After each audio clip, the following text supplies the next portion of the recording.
बिस्मिल्लाहिर्रहमानिर्रहीम। बड़ी बातें हो रही थी कि हुकूमत ने कड़े एहतसाब का दावा किया था, वादा किया था, करप्शन के खात्मे का इन्होंने अज़म का इजहार किया था, लेकिन वो करप्शन का खात्मा नहीं हो सका और जिन लोगों का कड़ा एहतसाब होना था उनसे वसूलियाँ नहीं हो सकीं।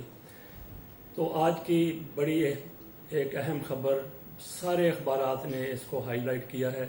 मेरे सामने नवाए वक्त अखबार पड़ा हुआ है, उसकी हेडलाइन है तारीख का सबसे बड़ा मुआहदा। अब्दुल गनी मजीद 7 मुलजमों ने नैब से 10 अरब 66 करोड़ रुपए की प्ली बारगेन कर ली। तो ये पहला केस नहीं है जिसमें प्ली बारगेन की गई है, लेकिन ये नैब की तारीख का सबसे बड़ा केस है। नैब के तारीख की ये सबसे बड़ी प्ली बारगेन है, जिसमें वो 10 अरब 66 करोड़ रुपए हुकूमती खजाने में जमा कराएंगे, अब्दुल गनी मजीद और उसके 7 दीगर साथी। इससे पहले नवीद इकराम जो शहबाज शरीफ के पार्टनर थे, जिसका डेली मेल में तज़किरा किया गया था, जिस आर्टिकल में, जिस न्यूज़ में, उन्होंने भी 1 अरब रुपया यानी 100 करोड़ रुपया वो जमा करवाया है हुकूमत के ख़जाने में। तो ये एक सिलसिला चल निकला है। बाकी 370 अरब रुपया पिछले कुछ अर्सा में नैब ने वसूलियाँ की हैं। तो ये सिलसिला चल निकला है। बात कहाँ से कहाँ तक पहुँचेगी उसका अंदाज़ा किया जा सकता है। अब्दुल गनी मजीद एक मोहरा था आसिफ अली जरदारी का, और ऐसे एक नहीं, दो नहीं, सैकड़ों नहीं, हज़ारों मोहरे हैं आसिफ अली जरदारी के।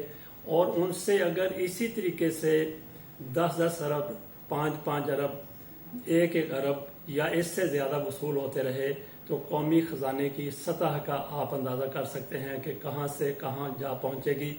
और फिर मियाँ बरादरान, शहबाज शरीफ, नवाज शरीफ, ख्वाजा सादर रफीक और इस किस्म के जो लोग हैं, वो इनमें से एक एक बंदा अरबपति नहीं खरबपति है।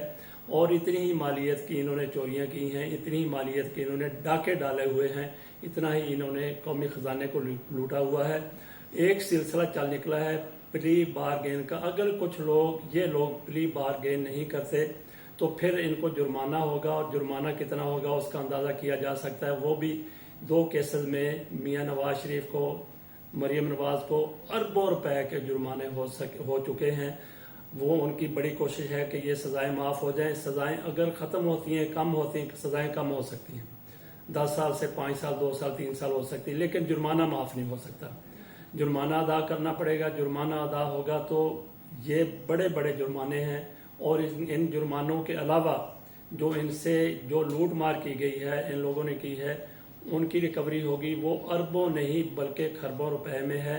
ये सिर्फ यही नहीं, बल्कि जिस केस में मियां पनामा में, उसमें 400 से ज़्यादा लोगों के नाम हैं। उनका आप अंदाज़ा कर लेंगे। जब उनकी इंक्वायरियाँ होंगी या उनसे वसूलियाँ होंगी तो फिर बात कहाँ से कहाँ तक पहुँचेगी। और इसके अलावा पाकिस्तान में जो लोग मौजूद हैं जिन्होंने कौमी खजाने को लूटा, उनमें ब्यूरोक्रेट्स हैं, उनमें ताजर हैं, उनमें कारोबारी दूसरे लोग हैं। उनकी एक एक बंदे से जब इंक्वायरी होगी, पूछा जाएगा, तो वो भी अरबों रुपए, खरबों रुपए कौमी खजाने में जमा कराने के ऊपर मजबूर हो जाएंगे। तो इसका सिलसिला चल निकला है। अल्लाह करे कि ये सिलसिला कामयाबी से चलता रहे।